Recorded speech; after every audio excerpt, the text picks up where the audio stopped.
I really want to look at the virtues because we've got two sections to cover. I want to look at the theological virtues. I also want to look at the cardinal virtues, but I want to talk to you a little bit about human virtues. And it's interesting that the Catechism doesn't start with the theological virtues.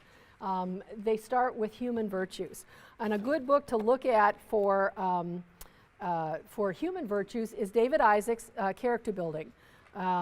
He actually, holds a PhD from the University of Navarre, Director of Education, Advisors to School. This is a book for parents and teachers.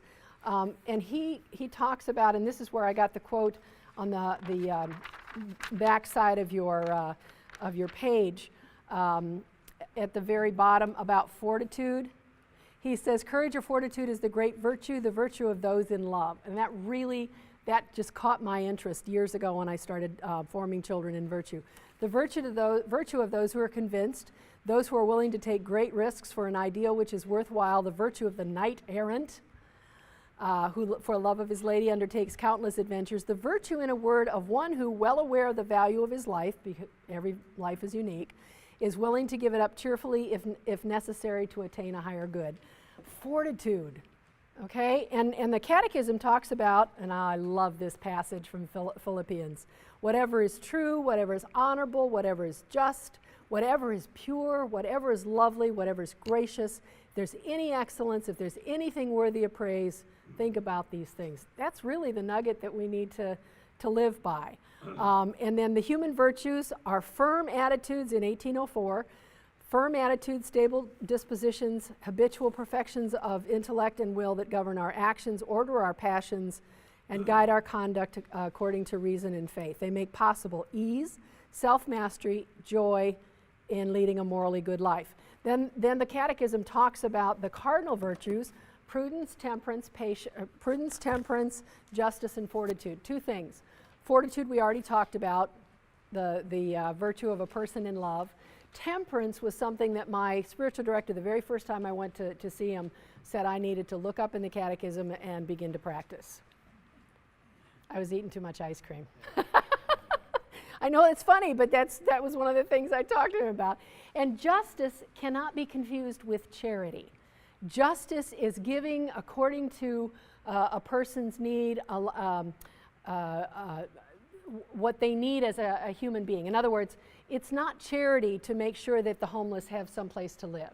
It's not charity to make sure that the poverty-stricken families that are living out of their car have enough to eat. That's justice. Every person has that. A need for food, for clothing, for shelter, for education, for just the basics in life. That's justice.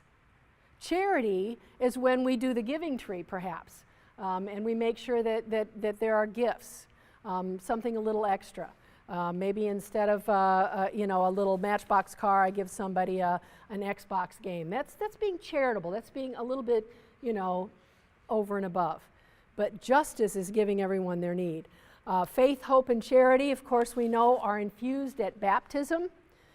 A couple of things about faith, like the Eucharistic prayer says, even our desire to give you thanks is your gift to us. We cannot generate faith. We can respond in faith, but we can't generate faith. When you want more faith, you ask God for it. Okay? The Catechism covers faith, hope, charity, the cardinal virtues. Cardinal means hinge in this case. The cardinal virtues are a core on which all the other virtues are hinged. Okay?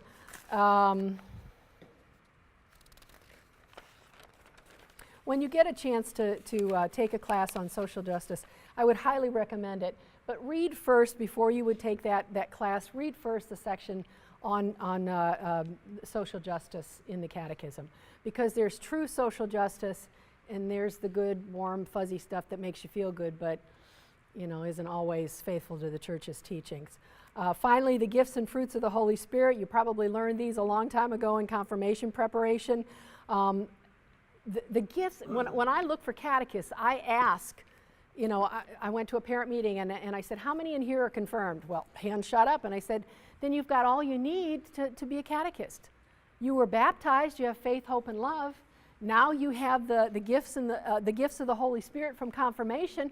That prepares you. Wisdom, counsel, understanding, knowledge. Go for it. We'll train you, but you've got the tools.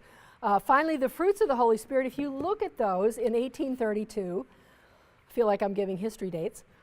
Charity, joy, peace, patience, kindness, goodness, generosity, gentleness, faithfulness, modesty. How many of our confirmands have been, our students have been confirmed, and they're no more modest than, you know, somebody you'd see on a Victoria's Secret commercial.